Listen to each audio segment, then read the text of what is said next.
Bismillahirrohmanirrohim. Assalamualaikum warahmatullahi wabarakatuh.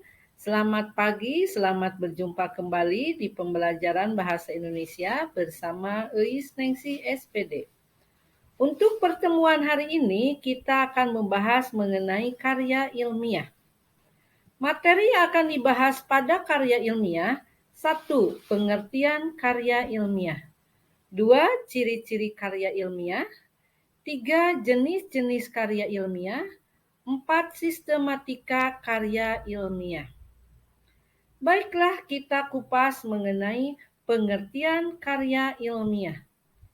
Karya ilmiah adalah karya tulis yang memaparkan suatu pembahasan secara ilmiah, sistematis, dan akurat, berdasarkan metode penelitian yang baik dan benar, serta dapat dibuktikan kebenarannya.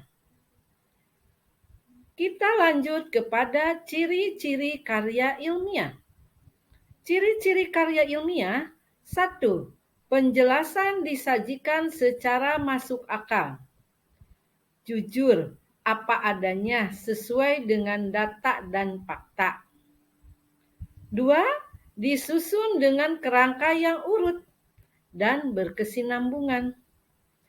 3. Masalah yang dikupas dengan terperinci dan lengkap.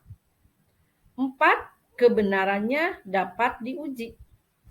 5. Memakai bahasa Indonesia baku sesuai dengan EYD dan tata tulis kaidah bahasa.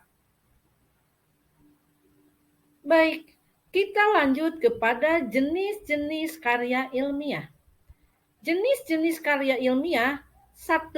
Bentuk populer. 2. Bentuk semi formal. 3. Bentuk formal. Baik, kita jelaskan mengenai jenis-jenis karya ilmiah tersebut. Bentuk populer. Karya ilmiah bentuk populer sering disebut karya ilmiah populer. Bentuk populer memiliki bentuk mana suka. Artinya, karya ilmiah bentuk ini dapat diungkapkan dalam bentuk karya ringkas berupa paragraf. Ragam bahasanya bersifat santai atau populer. Karya ilmiah populer umumnya dijumpai dalam media massa seperti koran atau majalah, misalnya sebuah artikel. Bentuk semi formal.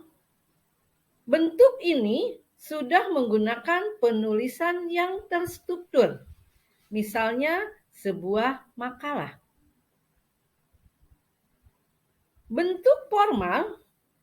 Karya ilmiah bentuk formal disusun dengan memenuhi unsur-unsur kelengkapan akademis secara lengkap.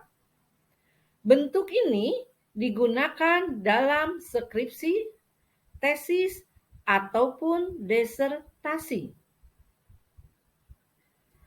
Kita lanjut kepada sistematika karya ilmiah. Sistematika karya ilmiah: 1. Judul. Judul dalam karya ilmiah dirumuskan dalam satu frase yang jelas dan lengkap. Judul mencerminkan hubungan antar variabel yang meliputi masalah penelitian, ruang lingkup penelitian, tujuan penelitian, subjek penelitian, dan metode penelitian. Sistematika yang kedua, pendahuluan. Dalam pendahuluan ada latar belakang masalah. 2. Perumusan masalah. 3.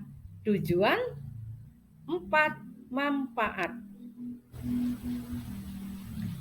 Yang ketiga yaitu kerangka teoritis. Kerangka teoritis disebut juga kajian pustaka atau landasan teori. Kerangka teoritis berisi berbagai pengetahuan dari buku pendukung yang digunakan untuk menguatkan hasil penelitian dalam karya ilmiah. Sistematika yang keempat yaitu metodologi penelitian. Itu ada metode deskriptif, metode eksperimen, dan metode penelitian tindakan kelas. Sistematika yang kelima yaitu pembahasan.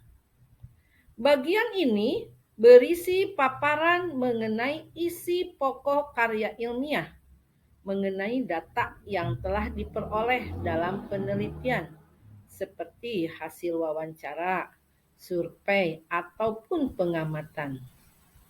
Dibahas dengan berbagai sudut pandang dan diperkuat oleh teori-teori yang telah dikemukakan. Jika diperlukan, dapat dilengkapi berbagai sarana, misalnya tabel dan grafik.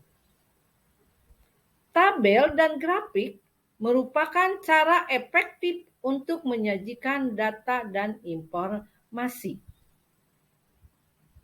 Sistematika yang keenam, kesimpulan dan saran.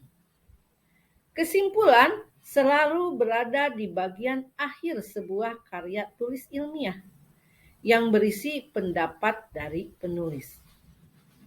Saran biasanya berisi pesan dari penulis.